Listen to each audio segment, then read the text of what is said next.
de libros poéticos, de Salmos y todo lo demás, Proverbios, Eclesiastés, Cantar los Cantares, pero muy especialmente en el libro de Job, de todo lo que hemos leído, lo que hemos estudiado, sabemos qué tan fuerte es este libro, donde desarrolla el tema del dolor y del sufrimiento. En estos días, pues, hablando con unas personas sobre ese tema, alguna de estas personas me habló de algo por lo cual está pasando, y yo lo que le dije fue, palabras más, palabras menos, falta poco. Falta poco. Y esto se lo digo a ustedes también, hermano, porque seguramente todos ustedes están pasando por algo personal, familiar, matrimonial, económico y demás. Falta poco, hermano. Lo que sea que usted esté experimentando, falta menos. Falta menos. Dios tiene la salida, Dios tiene la respuesta, Dios tiene la solución. Pero pensando otra vez un poquito en Job, pasó por un proceso. A veces no nos gustan los procesos. A veces queremos las cosas fáciles, las queremos rápidas, las queremos automáticas. Hermano, y Dios tiene un plan diferente con cada uno de ustedes. Porque cada uno de ustedes tiene una característica distinta. Algunos están, por decirlo así, en kinder, otros están en primaria, otros en secundaria. Es una forma figurada de decirlo. Cada cual tiene su propia historia personal y Dios tiene un trato diferente con cada uno de ustedes. Y conmigo, por supuesto. Pero sepa, falta poco. Falta poco. Pero mientras que ese falta poco se termina de concluir, recuerde algo importante. Esto es algo que hay que tener presente, hermano. El gran valor que tiene cada uno de ustedes. Cada uno de ustedes fue creado por Dios a su imagen y semejanza. Aquí ninguno es producto de casualidad ni de accidente. Aquí ninguno es el resultado de la noche de pasión de papá y mamá. Claro, hubo una noche de pasión de papá y mamá, eso no se puede negar. Bastante que lo disfrutaron, claro que sí. Pero nosotros no estamos aquí por esa razón. Estamos aquí porque Dios dispuso que usted existiera como un ser humano, atención. Pero hay otra razón más grande y más importante. ¿Cuál es? Que usted es un hijo de Dios. Usted es un discípulo de Cristo. Entonces todos tenemos que descubrir ese propósito. Nosotros no venimos solamente a la iglesia por cumplir con un programa. Siempre lo hemos dicho, nuestro pastor lo dice. Venimos como parte de todo un proceso general de Dios para nuestra vida. Pero ¿dónde comienza su vida espiritual? Hermano, comienza en su hogar. Y hace un momento nuestra hermana decía algo muy importante, pero a la vez desafiante. ¿Cuánto usted está orando? Seamos honestos con Dios. ¿Qué tanto usted está orando? ¿Y qué tanto usted se está metiendo en la palabra de Dios? Entonces, hoy por hoy es lo que vamos a tratar de desarrollar en los próximos minutos. El gran desafío que tenemos como iglesia es que necesitamos edificarnos. Necesitamos crecer. Y la gran falla y el gran error de muchos cristianos es que están entretenidos en otras cosas. Pregúntale por el fútbol. Todos son doctores en fútbol. Pregúntale por cualquier cosa de entretenimiento. Todo el mundo es doctor en entretenimiento. Pregúntale la palabra. Es una forma también figurada de decirlo. No es que la gente tenga problemas de tartamudez, no. Es una forma graciosa de decirlo. ¿Qué sucede? En la abundancia del corazón habla la boca. Si yo estoy lleno de fútbol, es lo único que voy a hablar. Atención, me gusta y sé que a casi todos les gusta, pero yo no puedo convertir la FIFA y a ninguno de esos jugadores en mi gran ídolo y en mi gran altar. ¿Dónde queda Dios? Atención, esto es algo muy puntual. Ahora, no me quiero meter con el fútbol. La gente, no te metas con ese tema. Perfecto, pero el tema que usted quiera. ¿Cuáles son los temas que capturan nuestra atención? Entonces, ¿cómo yo voy a hablar de las cosas eternas si no me estoy alimentando de ellas? Si no estoy leyendo la palabra, si no estoy orando. Por eso cuando vienen los grandes desafíos para nuestra vida, se nos derrumba la vida. Porque no estamos cimentados en la palabra. Porque no tenemos una relación personal con Dios. Por eso nos quebramos y nos fracturamos de una forma simbólica, sin menoscabo lo que también se puede fracturar físicamente. Nos caemos, nos derrumbamos, porque la esperanza que está en este libro no es nuestra esperanza, no es nuestro conocimiento, no es nuestra roca firme. Cuando vienen los grandes desafíos de la vida, que la enfermedad, que la salud y tantas otras cosas, Cristo pareciera que en alguna parte de nuestro cerebro está perdido. No es que Él esté perdido, es que nosotros lo tenemos perdido, porque no estamos recurriendo a Él, no tenemos claridad acerca de quién es Él, porque quizás de repente lo hemos vuelto un asunto religioso, pero no un asunto personal. Y nosotros tenemos que recuperar, hermanos, seamos honestos, tenemos que recuperar quién es Cristo en nuestras vidas. Él no es una figura meramente histórica, Él no es solamente el fundador de una gran religión, Él es el Hijo de Dios, Él es el varón de dolores, experimentado en quebranto, es aquel que derramó su sangre para que usted sea limpio del pecado, porque el principal problema que usted y yo tenemos se llama pecado. Mi problema no es el vecino que me causa problemas, mi problema no es el mal compañero de trabajo, ni siquiera los hermanitos que a veces dan dolores de cabeza. Mi principal problema es el pecado que habita en mí. Y cada uno de nosotros debe reconocer eso. No buscar la falla en los demás, búsquesela usted mismo. Esa falta de perdón que usted tiene, esa falta de misericordia que usted tiene, y que la tengo yo a veces. Pastor, perdóname. Dios, perdóname. Esa falta de tolerancia que usted tiene, esas malas actitudes que tenemos, hermano, eso hay que arreglarlo, eso hay que resolverlo, eso hay que eliminarlo, eso hay que quitarlo, porque no podemos decir que amamos a un Dios grande, hermoso y poderoso, y levantamos nuestras manos y hablamos en lengua y lloramos, pero no soportamos a nuestros hermanos, no soportamos a nuestra familia, no soportamos a nadie. No hay coherencia en eso. Hermano, recuerde quién es usted, pero recuérdelo de verdad, hermano, recuérdelo. Usted fue creado por Dios a su imagen y semejanza. Dios tiene un propósito con ustedes y usted tiene que descubrirlo día con día, día con día. Buen Dios y Padre eterno, te damos las gracias, Señor, por esta nueva oportunidad. Tú eres el único Dios que nos puede convencer, el único que nos puede transformar, el único que puede romper cadenas, el único que puede fundir yugos. Tú eres el único que hace nuevas todas las cosas. No son mis palabras las que cambian a nadie, no son nuestros pensamientos los que cambian a nadie.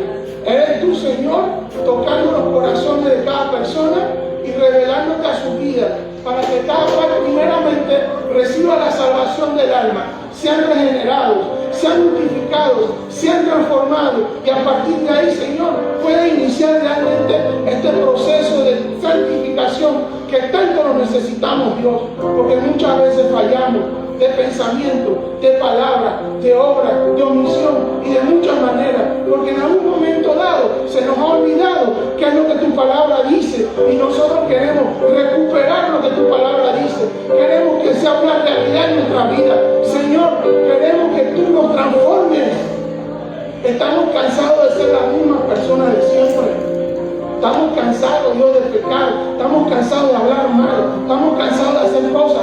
Yo estoy cansado. Yo estoy cansado. Yo estoy cansado, Señor. Yo no quiero gobernar mi vida. Yo quiero que Cristo se siente en el trono de mi corazón y me cambie, y me transforme, y rompa cadenas, y me quite todo lo que está mal.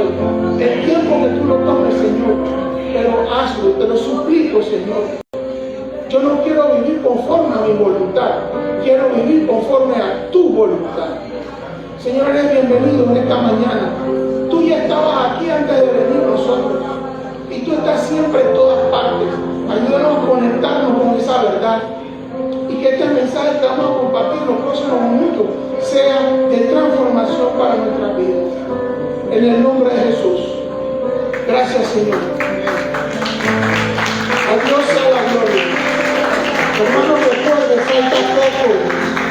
Hermano, falta poco. No se enfoque en las circunstancias. Falta poco. Ya falta menos, falta menos. Primero para que Cristo venga, claro que sí. Pero mientras tanto, lo que usted está viviendo, para que usted vaya aprendiendo lo que significa confiar y depender de Dios, como dijo el profeta, el gozo del Señor es mi fortaleza. El gozo del Señor es mi fortaleza. Yo estaré contigo, le dijo Dios a Moisés, y mi presencia te dará descanso. Hermano, en esta oportunidad, en el contexto de mensajes que Dios nos ha puesto a todos a compartir, según pues las indicaciones de nuestras autoridades nacionales e internacionales, y sobre todo nuestro pastor Otilio, en lo que es la visión MM33, y con los temas que ustedes van a desarrollar en escuela bíblica, escuela dominical y durante la semana. El mensaje a compartir esta mañana le hemos puesto por título: edificados por la palabra de Dios. Edificados por la palabra de Dios. El pasaje central es Mateo 7, del 24 al 29. Estaremos compartiendo otros pasajes también que son parte pues del estudio de la escuela bíblica y durante la semana, que ustedes van a ir desarrollando ciertamente. Pero antes de iniciar esto, lo importante es recordar algo.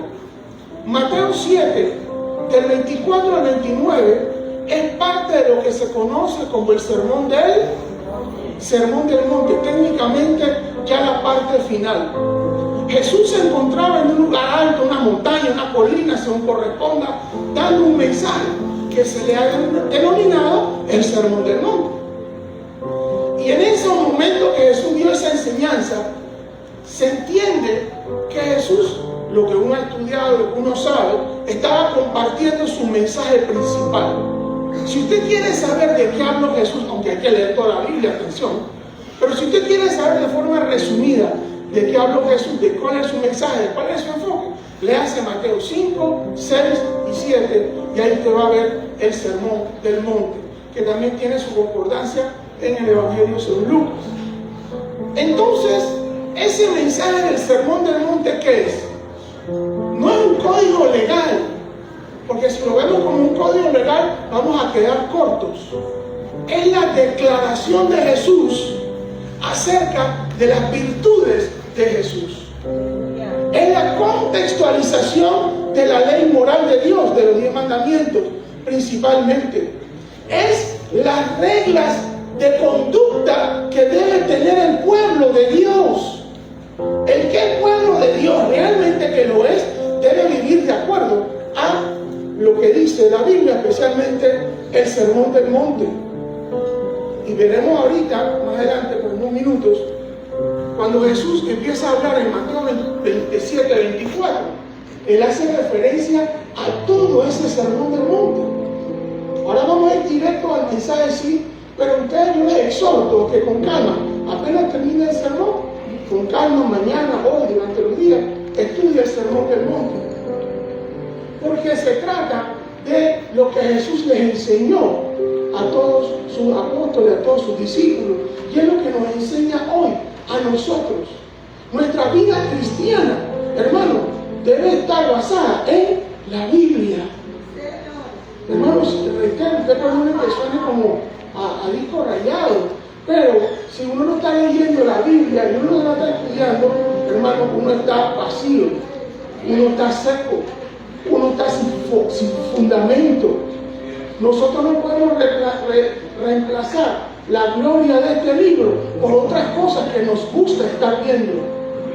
Horas enteras, durante días, gastamos nuestros ojos y nuestros oídos en cosas que a Dios no le da la gloria. Y cada vez que yo escucho un mensaje como este, yo me siento la persona más miserable. Porque cuántas veces también yo me he dedicado horas, viendo y oyendo lo que a Dios no le da la gloria.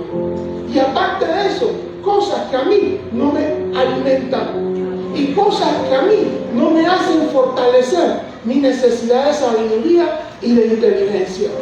Porque mientras más estudia la palabra usted se vuelve más sabio y más prudente. Usted recibe los beneficios de la palabra de Dios, siendo uno de ellos que usted sea santificado por la palabra del Señor. Y ser santificado significa que usted sea transformado, que cada día debemos de estar viviendo el pecado y como nos da la gana. Hermanos, vivimos en un tiempo en que muchas personas quieren cambiar. Sí, quiero cambiar. Pero ¿cuál es el fundamento que utilizan para ese cambio? Muy pocas veces utilizan la palabra de Dios. Andan buscando por ahí consejos, los famosos gurús motivacionales. ¿Y cuántas actividades no se hacen para escuchar a estos famosos gurús motivacionales? Y mucha gente busca opiniones humanas y buscamos reflexiones que de repente nos hagan sentir bien, o reflexiones que signifiquen para nosotros un beneficio personal. Quiero fama, quiero fortuna, quiero ser reconocido, puras cosas humanas. Algunas son válidas, sí, pero no, si están reemplazando lo que Dios quiere hacer en tu vida, entonces ya se está volviendo un problema serio. Sin embargo, ¿cuál es la fuente principal para nosotros ser transformados? ¿Qué es? Ayúdenme, hermano, que se me olvida. ¿Qué es? La palabra de Dios, la Biblia. Y Dios sigue hablándonos por su palabra. Este no es un libro meramente antiguo. Esta es la palabra de Dios. Claro, está escrita, pero es la palabra de Dios. Y esa debe ser la actitud nuestra cuando se trata de la palabra de Dios. Y ese es el único libro cuyo autor siempre está presente. Cuando usted lee la Biblia, Dios está con usted para iluminarlo, para inspirarlo, para guiarlo, para motivarlo y transformarlo. Hermano, en este contexto nuevamente de la visión MM33, en el contexto de lo que tenemos que hacer todos, que es evangelizar y discipular, que ese es el llamado, hermano. La iglesia existe para eso. ¿Usted lo sabe? ¿Lo sabe? ¿Sí o sí? Si tengo que decir sí o no, entonces la cosa es preocupante. ¿Sí o sí? ¿Sí o no? ¿O sí o qué? ¿Sí o sí, verdad? La iglesia ha sido llamada por Dios para predicar el evangelio, para enseñar el evangelio a otras personas, entre nosotros y a otras personas. La iglesia no existe para entretenimiento. La iglesia no existe para motivacional. La iglesia no existe para otras cosas, sino para evangelizar, para discipular, para formar el carácter de Cristo en las personas. Para eso existe la iglesia. Sin embargo, algo que es importante, esto nunca se va a poder lograr si primero no somos discípulos. Y si primero no formamos discípulos. Porque difícilmente vamos a lograr la evangelización y el discipulado si ni siquiera nosotros sabemos qué es lo que somos. Tan directo es esto. Si yo no soy formado en un discipulado bíblico correcto, entonces jamás voy a entender qué es eso de evangelizar, qué es eso de discipular y todos los pilares que tiene la visión MM33. Entonces lo importante es ser edificados por la palabra de Dios. ¿Qué significa edificar? Es una palabra bastante fácil de captar, sobre todo si la relacionamos con lo que es la construcción, ¿verdad?, de una casa. Los que son constructores podrían dar una charla explicativa bien perfecta de lo que es construir. De los que somos simplemente, que hemos visto nada más, vemos todo el trabajo que corresponde construir una casa. ¿Y qué es lo primero que una casa necesita? Es el fundamento. Hay que cavar bien y luego poner una buena base, y después póngale lo que quiera arriba, que si pared, que si techo, que si pintura, la parte estética si usted quiere. Pero si la casa no tiene un buen fundamento, esa casa se va a caer. Entonces, para que algo se mantenga firme, necesita un buen fundamento. ¿Y cuál es el fundamento de nosotros? No son nuestras emociones, no son nuestras experiencias, no son nuestras opiniones personales. El fundamento es la palabra por seguridad, la palabra de Dios, exactamente. Entonces, una pregunta que trataremos de desarrollar, y usted también desarrolla por su propia cuenta. ¿Qué es lo que hace que la palabra de Dios en la vida de quien la escucha? ¿Qué produce? Porque yo no leo la Biblia, hermanos, quiero ser bien honesto, para después pararme para impresionar a las personas, que muchas veces mucha gente lo hace. Saben la Biblia, pero es para repetir lo que saben de memoria. Y más aquellos que les gusta hablar en los otros idiomas, que es hebreo, el griego. Entonces, usted también sabe mucho, pero eso no es lo más importante. Lo importante es que tanto de lo que este libro dice te está cambiando, que tanto te está transformando, que tanto te está liberando. Entonces vamos a ver estos aspectos. El primero, Mateo 7, 24 al 25. Ustedes vayan anotando, hermano. Yo sé que aquí está el reloj y que la mañana, ya tú sabes, cálmate el reloj que es. Yo te entiendo. Bien, el primer punto, la palabra de Dios nos da un fundamento firme, es lo primero. En Mateo 7, 24, 25 vemos, iniciando, Jesús dice: cualquiera que oye estas palabras, recuerden lo que le dije hace un momento, oír estas palabras se refiere a todo el sermón del monte, ¿sí? ¿Y el sermón del monte qué es? La declaración de las virtudes morales y espirituales de Cristo. Es lo que es el sello, la marca del reino de Dios, cómo deben ser los cristianos. Y Jesús dice, no es solamente que oigas estas palabras, sino las hagas, las cumplas, sea una realidad en tu vida, en mi vida. Mire que Jesús no solamente habló de escuchar, habló de hacer, que sea una realidad realmente en nuestra vida la palabra del Señor. Entonces hay una gran diferencia entre ser oidores y hacedores. La misma palabra dice que no seamos solamente oidores y lo que es peor, olvidadizos, sino hacedores de la palabra. Y ser hacedor de la palabra significa que usted la va a recordar siempre y que usted la va a poner en práctica siempre. Y atención, si tenemos problemas de memoria, entonces tengamos la Biblia a mano, hermano, y utilicemos concordancias bíblicas y utilicemos la tecnología para buscar versículos. Si nuestra mente de repente se nos olvida, bueno, usemos los recursos con tal de que la palabra siempre la tengamos a nuestro alcance. Ahora, ¿qué significa esto de que Jesús dice de hacer? De hacer significa obedecer. Obedecer es poner en práctica. Jesús dijo en una ocasión: ¿por qué me llamas Señor? Señor, ¿y qué? ¿Y no haces lo que te digo? ¿Cómo yo voy a llamar a Jesús Señor y Jesús es menos importante en mi vida? Más importante es Lionel Messi. Hoy directo al grano, hermano. Hoy sin filtro. Y Messi por aquí, y Messi por allá. Póngale el nombre que usted quiera. Jalan por aquí, jalan por allá, todo el mundo jalan. Messi. ¿Y cuánto hablamos de Cristo? ¿Cuánto? Mire, ayer estaban en un pueblo, o ayer no me acuerdo, haciendo referencia de Noruega. Y los vikingos. Yo estaba cansado. Porque la historia me dice a mí que en el año 1066 los vikingos comenzaron a volverse cristianos.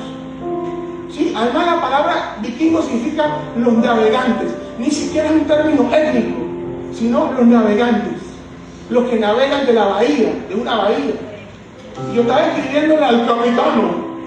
A ver, el capitán, ¿quién es el capitán? Digan sin miedo, nadie lo va a dejar. ¿Niño qué? Mangradita, alguien lo dijo por ahí. Y yo le escribí como 20 mensajes al capitán por el Twitter y empecé a narrar la historia. Historia. Eso es lo que hace un cristiano, entendiendo que su deber es enseñar. Y le dije, desde 1066, los escandinavos, que no solamente son noruegos, son de Dinamarca y de Suecia, adoptaron la fe con el cristianismo y luego con el tiempo el luteranismo. Se lo puse, cristianismo, teología luterana, empecé a disparar. Y desde entonces ya no son vikingos, son cristianos. Y puse cristiano. Se lo puse dos veces. Ya después ellos me respondieron más. Y luego entonces, sí, que los dioses nos están ayudando. ¿De qué dioses tú estás hablando? De la cómica que viste de los Vengadores. Por eso no se lo puse, casi me falta. Pero le dije, ese pueblo hace muchos años dejó de adorar a los dioses nórdicos para adorar al Dios de la iglesia. Entonces, digamos las cosas como son y no aceptemos la oscuridad como algo normal. Tenemos que lanzar luz. Lo hice ahí como 5 o 6 mensajes. Al capitán y a Tibo Escobas. Se los puse. Pero bueno, que Dios los bendiga. Es el ejemplo. Simplemente un ejemplo que quise dar como en este momento. Ahora, Jesús compara al creyente como un hombre prudente. Cuando utiliza esta figura, o parábola, o figura cualquiera que sea, de edificar sobre la roca, versus el que edifica sobre la arena. El que edifica sobre la roca es el que tiene a Jesús como su Señor y Salvador. Porque mire, antes de hablar de un mensaje escrito, tenemos que hablar de una persona. Y la persona es Jesucristo. Nuestra salvación se llama Jesucristo. No es solamente la salvación, es que Jesús, Él es la salvación. Y solo Él es la roca. Entonces el que edifica su vida sobre la roca, no sobre el entretenimiento, atención, no sobre vanidades, no sobre bono, no sobre colintellado, no sé, quiero viajar todas las épocas, sino en la palabra de Dios. Ese es el que cuando viene la lluvia, los ríos, los vientos, su casa va a permanecer. Y cuando la palabra de Dios dice estas cosas, ¿qué representa la lluvia, los ríos, los vientos y la casa? Y todo esto significa todos los desafíos que usted tiene en la vida. Se enfermó de algo, se le murió alguien, algo le están haciendo, algo le está pasando, todo eso va a ocurrir, pero usted se va a mantener firme. Porque usted sabe en quién ha creído, el creador del universo, el alfa y la omega, el rey de reyes y señor de señores, la gloria y comunión de los siglos. Usted va a permanecer en él, porque él es firme, seguro, todopoderoso y estable. Pase lo que pase, usted va a permanecer en él. Así tenga que llorar, así tenga lo que sea, pero usted va a permanecer en él. Eso es lo que significa permanecer en la roca. No es solamente una figura literaria bonita, es hablar de mi pertenencia, es hablar de mi relación con Cristo. Eso es permanecer en la roca. Ahora, ¿qué significa todo esto? Cristo es un fundamento sólido. Y algo importante, hermanos, las tormentas llegan para todos. A veces nos preguntamos, Señor, pero ¿por qué a mí? Y con el eco, ¿no? ¿Por qué a mí? ¿Por qué a mí? Hermano, el sol sale para todos. El sufrimiento es para todos. El tema es cómo usted lo va a manejar. Nosotros tenemos esperanza, podemos, pero sepa que en algún momento dado, Dios le va a hacer justicia a usted. A la manera que Él quiera.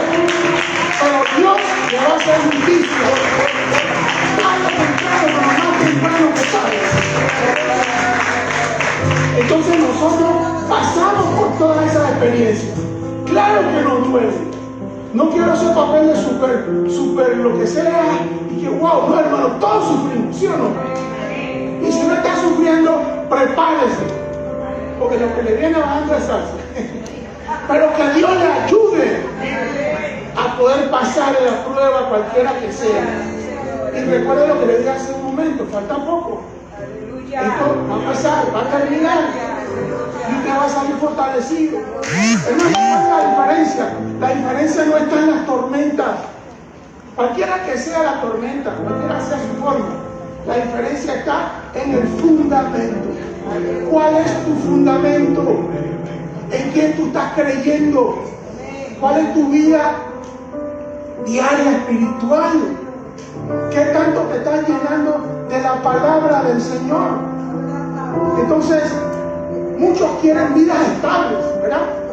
Queremos que nos vaya súper bien. Pero ¿cuántos le dedican tiempo a conocer la palabra de Dios? Algo importante, una iglesia fuerte comienza con creyentes edificados sobre las Escrituras. Si la iglesia no se fortalece en el estudio de la palabra, hermano, será una iglesia floja, una iglesia frágil, una iglesia coja, una iglesia que cuando vienen las cosas sale huyendo. Usted tiene que permanecer firme en el Señor, y la única forma es palabra de Dios, hermano. O sea, yo no le voy a presentar un mensaje fácil, no, hermano. Esto es orando y sufriendo y aguantando y confiando y esperando, y te caes y te levantas y sigues adelante, y vuelves y te caes y te levantas y sigues avanzando. Esa es la vida cristiana. El segundo aspecto, la palabra nos forma para crecer. Esto lo tomamos en cuenta en 2 Timoteo 3, 15 al 17, que dice: desde la niñez has sabido las Escrituras, las cuales te pueden hacer sabio para la salvación por la fe que es en Cristo Jesús. Toda la Escritura es inspirada por Dios y útil para enseñar, para redarguir, para corregir, para instruir en justicia, a fin de que el hombre de Dios sea perfecto, enteramente preparado para toda buena obra. Mira lo que este pasaje nos dice. En el caso de Timoteo, desde niño. Ahora, algunos de nosotros comenzamos el Evangelio, algunos desde niños, otros adolescentes, pero otros de adultos. El tema es que desde el primer momento que usted recibió el conocimiento de la palabra, y del primer momento que usted le entregó su corazón a Cristo, usted tiene que ser una persona de la palabra de Dios. Debe dejar huella. ¿Se acuerdan aquel momento cuando estaba Jesús siendo juzgado y maltratado, y le preguntaban a Pedro: tú eres uno de ellos? ¿Se acuerdan? Bueno, lo leímos, no estábamos ahí, obvio. Y que decía: tú hablas como ellos.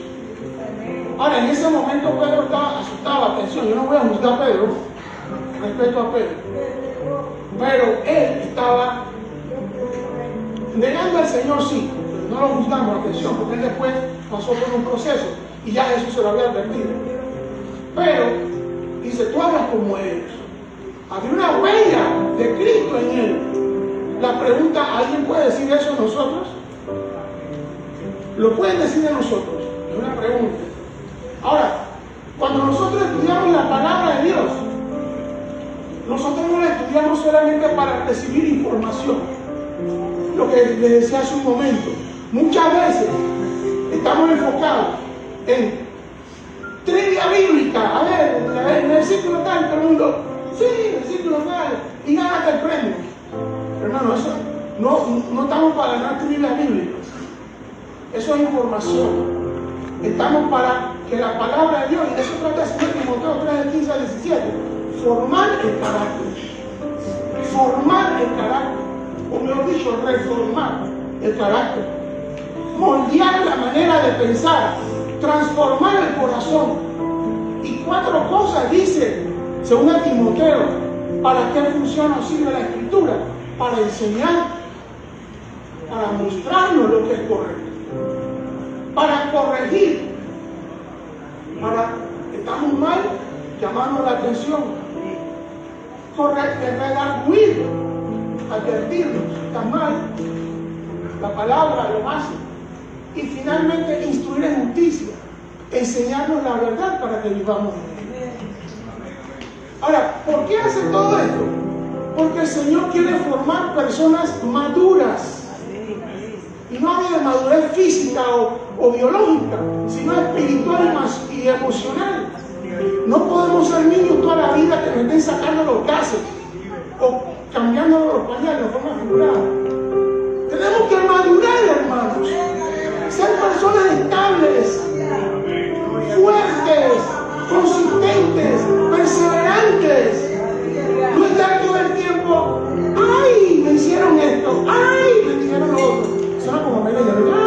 No. Tenemos que madurar. Poner en práctica lo que dijo el apóstol Pablo.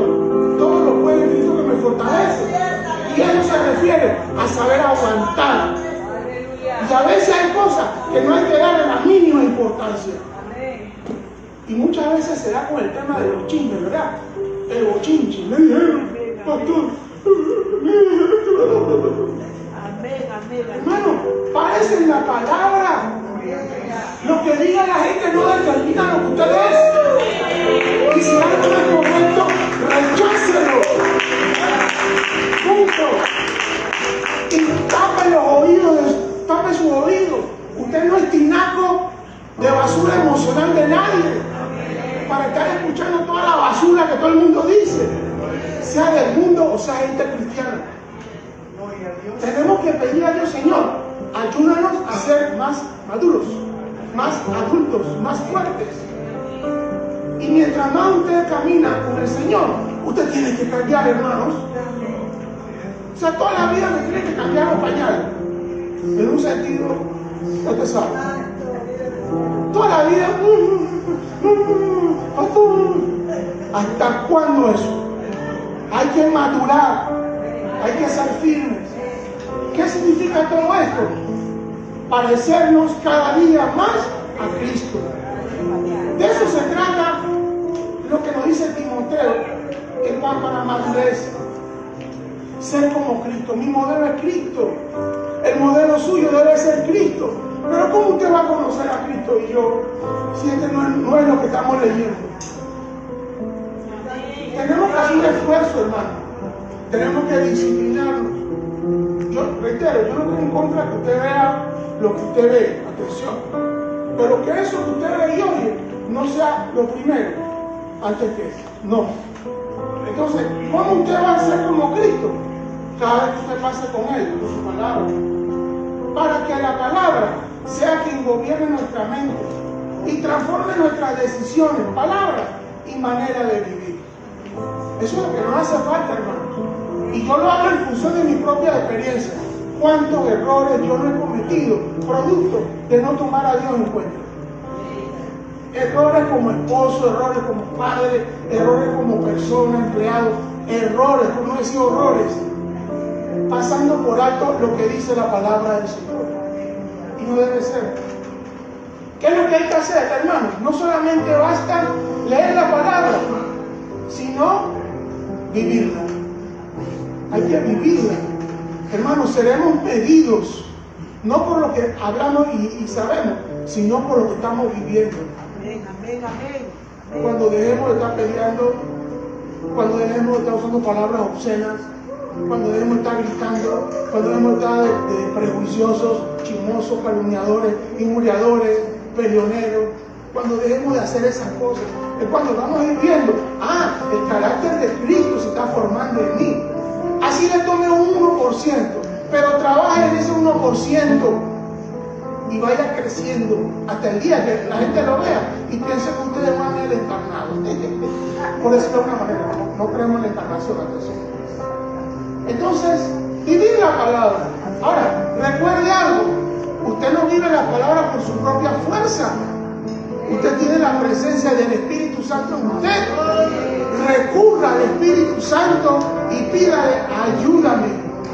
Que el poder que tú tienes y el poder que tú eres me ayude a cumplir con la palabra del Señor.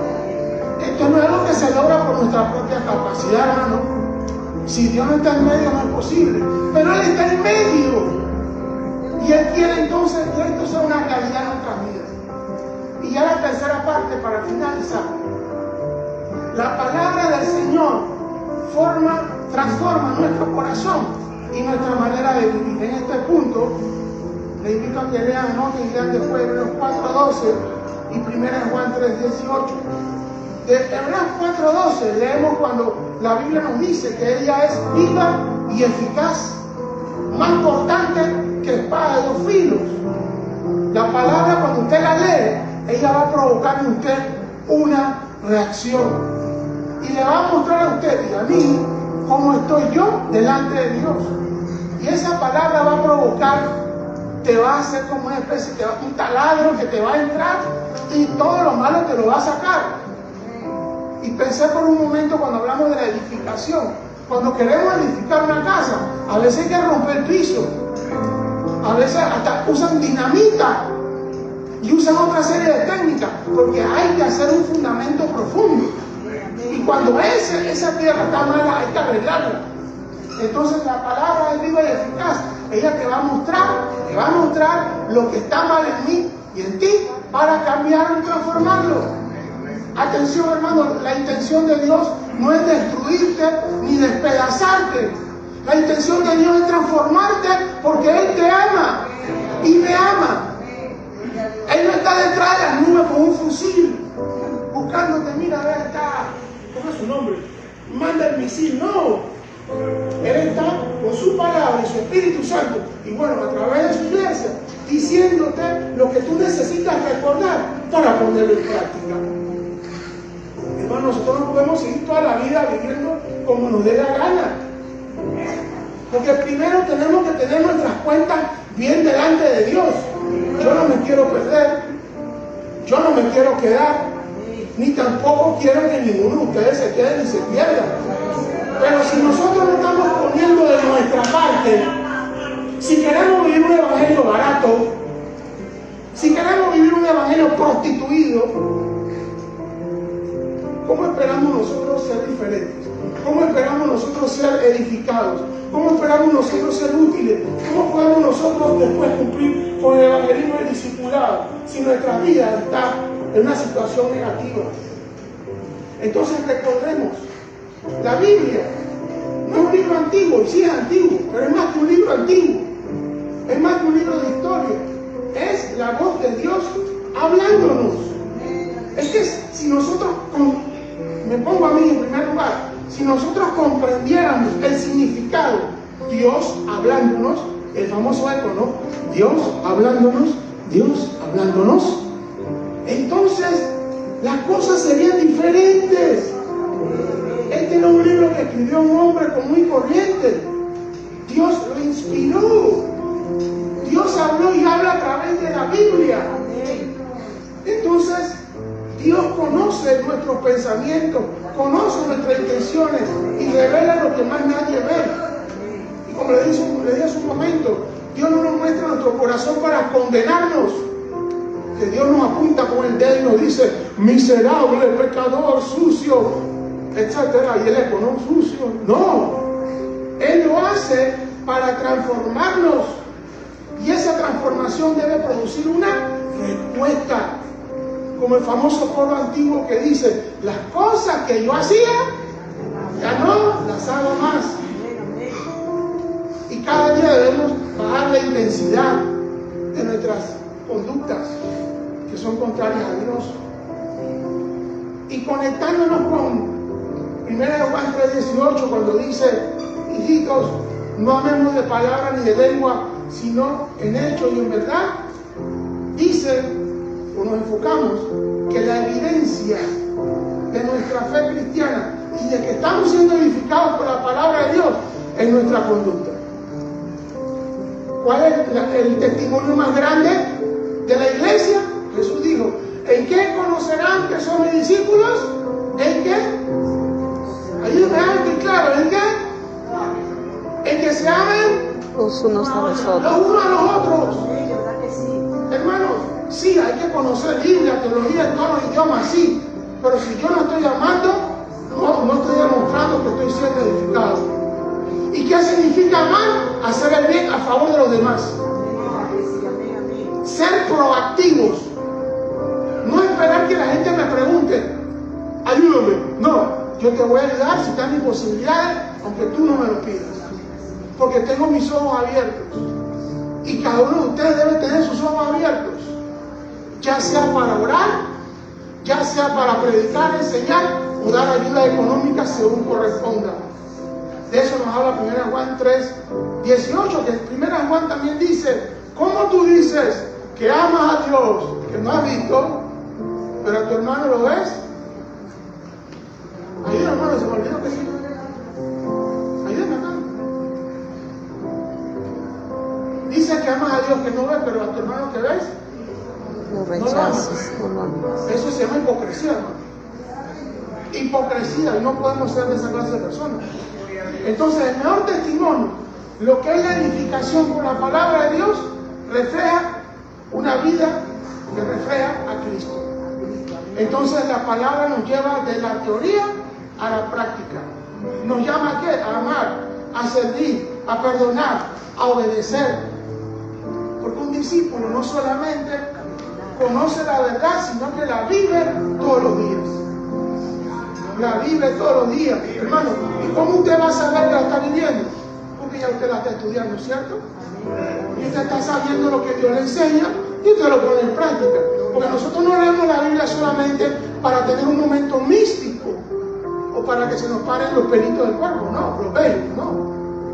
Lo que yo leo, tengo que ponerlo en práctica y yo mismo hacerme una evaluación. Vamos a cerrar ya. Me quedan 3 minutos. Ya le lo puso. 3 minutos, ya está. Bien. 3 verdades para cerrar en los 3 minutos. Primero, la palabra de Dios nos da un fundamento firme. Anote eso, grábelo. La palabra de Dios nos da un fundamento firme. La palabra de Dios, segundo punto, nos hace crecer y nos prepara para toda buena obra. Y tercero, la palabra de Dios transforma nuestro corazón y nos llama a vivir lo que creemos. Entonces, hermanos, esto es lo que necesitamos como la iglesia que somos para cumplir la misión, en este caso MM33. Necesitamos todo esto, porque nosotros no podemos enseñar lo que no vivimos. No podemos formar discípulos si nosotros mismos no somos discípulos. No podemos esperar una iglesia fuerte si cada creyente no tiene un fundamento sólido en las Escrituras. Entonces el Señor nos hace una invitación bien puntual. Grábelo, anótelo. De todo lo que escuchamos, esto que sea lo último que les quede. Primero, escuchemos su palabra. Segundo, aprendamos su palabra. Tercero, obedezcamos su palabra. Y finalmente, vivamos su palabra. Solamente una vida edificada sobre la palabra de Dios permanecerá firme y podrá cumplir el propósito para el cual el Señor la llamó. Vamos a orar. Padre eterno,